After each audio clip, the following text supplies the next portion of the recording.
I transform myself into drunk elephant with a little TLC. I'm gonna take you behind the scenes from start to finish of this photo shoot. Let's start with hair and makeup. First up is the Not Your Mother's All Eyes on Me 10-in-1 Hair Perfector. This does basically everything, but I'm mainly using it as a heat protectant for my hair. I'm spraying this all over my hair and making sure to spray under my hair as well. Then I'm working in the product with my hands to coat my hair. I'm particular about my ends and saving them from getting fried, so now I'm spraying only the ends of my hair and working it in. Now I'm gonna let this sit while I do my makeup. Starting with eyes, I'm using my NARS eyeshadow base. I put a small dot on my lids, then blend it out using tapping motions with my ring finger to prevent tugging as much as possible. Next is brows, featuring the world's smallest brow pencil. Listen, I like to get my money's worth and will sharpen this until the end. Anyway, this is from Milani. Don't ask me for the name, I don't know. I sharpened it off, but I'll find it and link it in the description. I'm just lightly filling in my brows and blending it out with the spoolie. Going back to eyes, I'm placing ColourPop's Wake Up Call on my crease and all over my lid, then blending it out using a Luxie Cosmetics 227 blending brush. I'm picking up more of that shadow and placing it on my lower lash line, focusing more on the outer third and dragging it up. To deepen up the crease and outer V, I'm using a darker brown shade. This is Freckles from the iluvsarahii and ColourPop Chic-y palette. Again, I'm focusing this more on the outer third and blending it out using small circular motions. I'm taking a little more of this shade and smoking at my lower lash line, focusing more on the outer corner. Now, time to spice things up with my fave glitter eyeshadow ever, Crystalline by Pixie. Except there's one small problem, it dried out.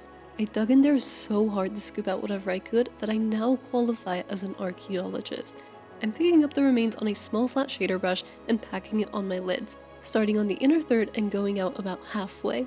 Since we're dealing with an ancient artifact here, there's quite a bit of fallout. She dusty. I'm highlighting the inner corner using Let Me Explain by ColourPop on a super small brush. I think this was meant for lips, but I love it for the inner corners. I know it's been a while since I've done my makeup, and clearly I don't know how to curl my lashes anymore. In reality, glitter kept crumbling off my eye and irritating my eyes. 10 out of 10 do not recommend using expired glitter. Not worth it. Time for mascara. I'm using BTS from Too Faced and I quite like it. The packaging feels so luxurious too. It has some weight to it. When it comes to technique, lately I've been pulling the brush up and out to create a more lifted lash effect. It makes my eyes look a bit more Bella Hadid-y, if you will. I'm only keeping it on the upper lashes because I don't like how mascara looks on my lower lashes. It weighs down my eyes. For foundation, I'm using the Bare Minerals Blemish Rescue Powder Foundation in Fair Ivory and buffing it into my skin with quick circular motions. This foundation feels so weightless while giving beautiful even coverage. It covers up any redness and blemishes on my face. I love it so much. The brush I'm using is also from Bare Minerals.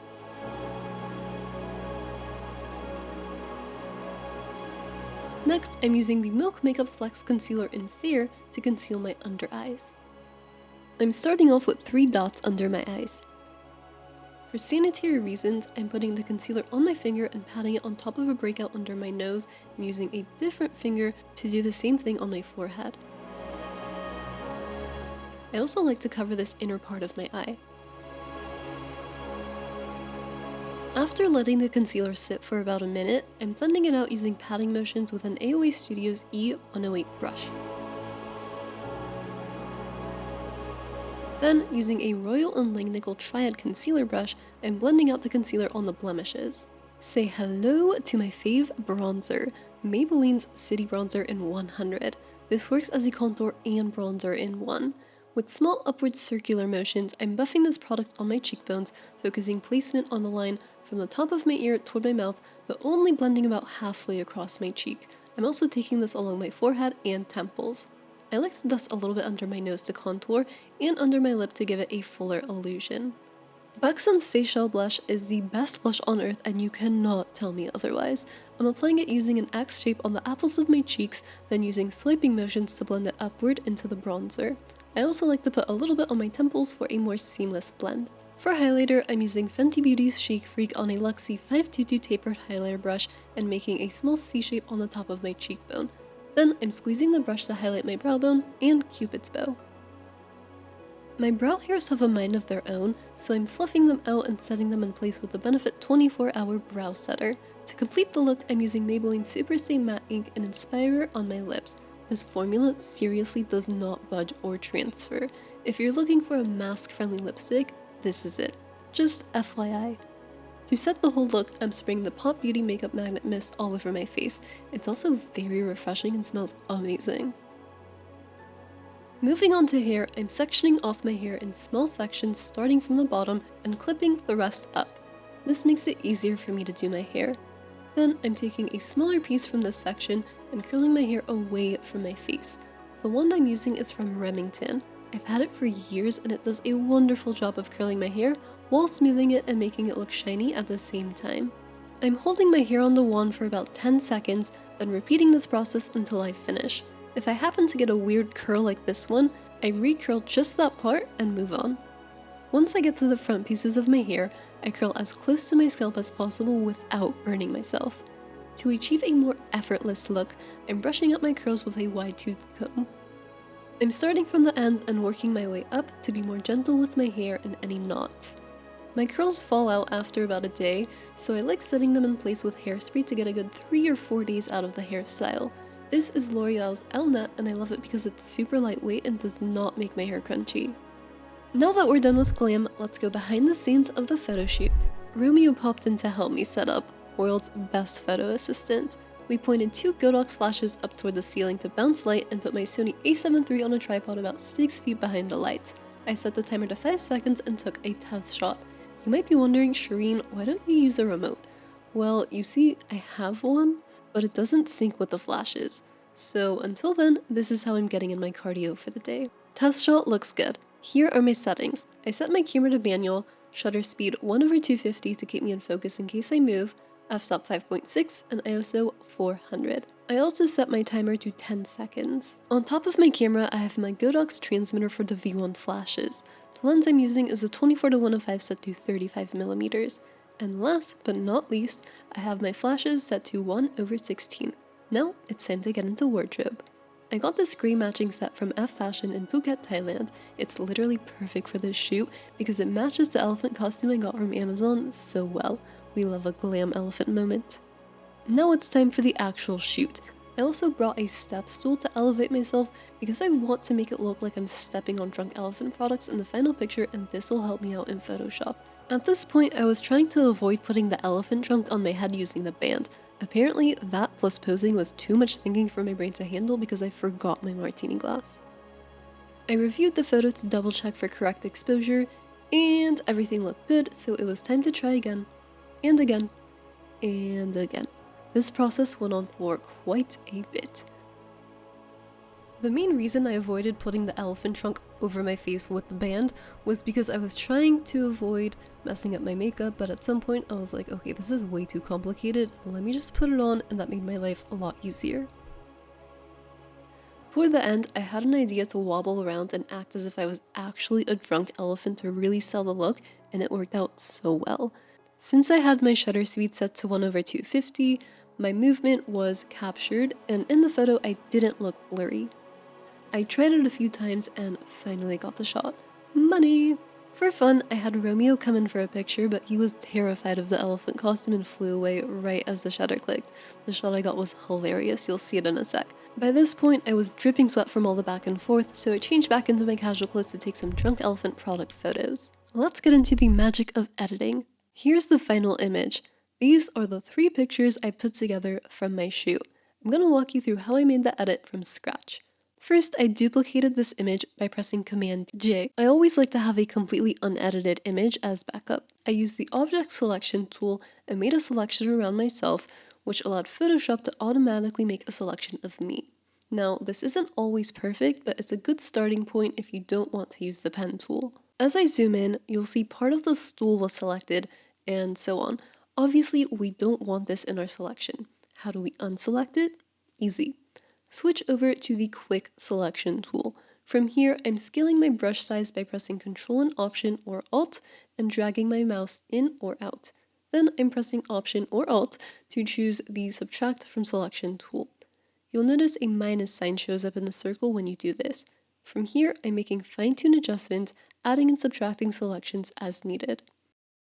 Then I'm pressing the mask icon to create a mask on this layer. If I turn off the first layer, you'll see we now have a layer with just me on a transparent background. With the mask selected, we can now make further adjustments to the selection of me. You'll see that for the sake of the tutorial, I didn't spend time on making the mask perfect. We can mask the image in or out using the brush tool. The brush tool set to black hides the image, while white shows the image. You can quickly toggle between black and white by pressing X. To speed things up, let's pretend I'm done masking. Now I'm right-clicking on the layer and pressing Duplicate Layer. I'm going to set the document to New and give this layer a name. You can also title the document at the bottom if you want. When I press OK, it's going to place this layer on a new document. I'm going to scale myself down using the Move tool, then select the Crop tool. Since I'm creating this image for Instagram, I'm setting the aspect ratio to 4:5. This will allow me to edit knowing that every element will be in frame. Now, going back to the two other images, I'm repeating the object select and mask process, then duplicating the layer into our new document. Okay, so now we have me, Romeo, and the products on separate transparent layers. For the sake of using better masked images, I'm going to bring in the edited layers from my final project. You'll notice that originally the skincare products were much larger and in front of me, so we can scale down the size using the Move tool. Then, to put the products behind me, I'm dragging the products layer below the me layer. Alright, now I'm selecting the bottom layer, pressing Shift, and selecting the top layer to select all the layers and pressing the folder icon to put them all in a folder. We'll name this me plus products plus Romeo. Next, I want to adjust the color of these images, so I'm going to go to Adjustments and press Hue Saturation. This will create an adjustment layer in our Layers panel. From here, you can either adjust all the colors or select individual colors, which is what I'm going to do. As I'm making adjustments, you'll see that it's affecting all the layers in the folder we just made. This is a quick way to color instead of making individual adjustments on each layer. Next, I'm selecting the color balance adjustment layer and making some changes to my midtones. This is all personal preference, but I'm mainly warming up the image. Now I'm right-clicking on the Hue Saturation Adjustment layer and pressing Create Clipping Mask. This is going to apply the adjustments only to the folder below it. This is important because we're going to add images behind these layers that we don't want to be affected. I'm doing the same thing with the color balance layer. I'm going to select everything, put this into another folder, and name it Me plus Products plus Romeo to make the layers panel more organized. Next, I'm going to bring in the background image I used for this edit. I found it on Unsplash. I think I just searched for Safari. It is shot by David Claude, so shout out David for helping my vision come to life. I scaled up the image to fill the frame, but let me scale it down so you can see how the whole thing looks. I had a hard time finding a vertical shot with a similar vibe, so I was like, okay, this works. I placed this tree off to the side because I knew I was going to be in the center and I didn't want the tree coming out of my head or anything like that. I'm just going to cancel this so it'll go back to how I originally had it. Now I'm dragging the Safari layer to the bottom of the layers panel so it'll become the background. Then I'm duplicating it by pressing Command J. We're going to blur this to fake some depth, so I'm going to Filter, Blur, Gaussian Blur. I'll keep the radius at 7 pixels, that looks good. And press OK. So now, when I toggle this layer on and off, you can see the difference. But I don't want the blur effect on this bottom part, so we're going to mask that out. With my brush tool set to black and the opacity at 100, I'm painting 2 lines over the bottom.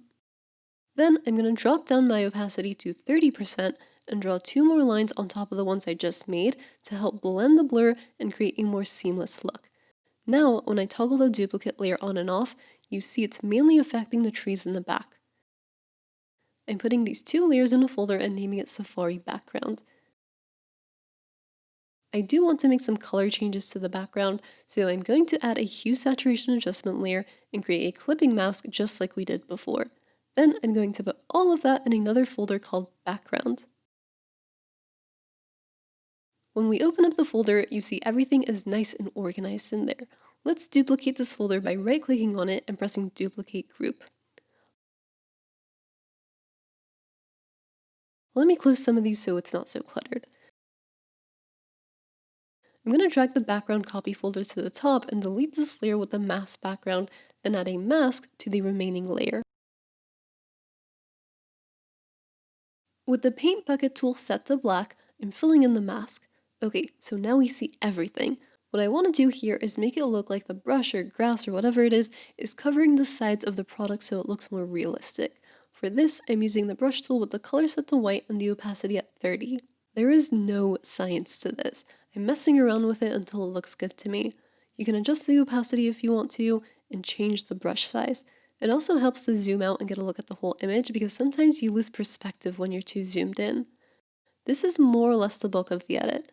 I'm going to bring in my dodge and burn and adjustments folders from the final edit and show you what I did. Okay, so let's turn these off for a sec. Here's what dodge and burn does, and then the adjustments are some minor global color changes. When I open up the dodge and burn folder, you'll see I have one layer for dodge and another for burn. What I'm basically doing here is adding shadows with burn and highlights with dodge. You can see them as I toggle the layers. So let's say I want to add more shadows. I'm going to select the burn tool, set the range to shadows, adjust the exposure to 58, and paint wherever I want shadows. This is extreme, but I want you to be able to see what I'm doing. Usually I keep the exposure in the low 20s. It's much more subtle. I'm going to add some shadow in the field to make it look like my body's shadow. Let's also add some on the products and below my shoe. You get the point. For highlights, I'm going to select the dodge layer and switch to the dodge tool. Same concept here. I'm going to brush in wherever I want to add highlights. This is an easy way to make your subject or objects pop.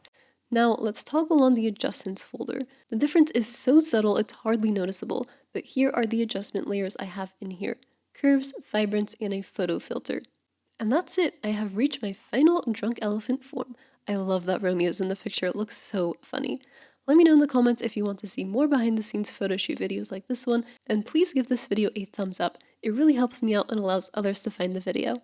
Thank you all so much for watching, and I'll see you next time. Bye!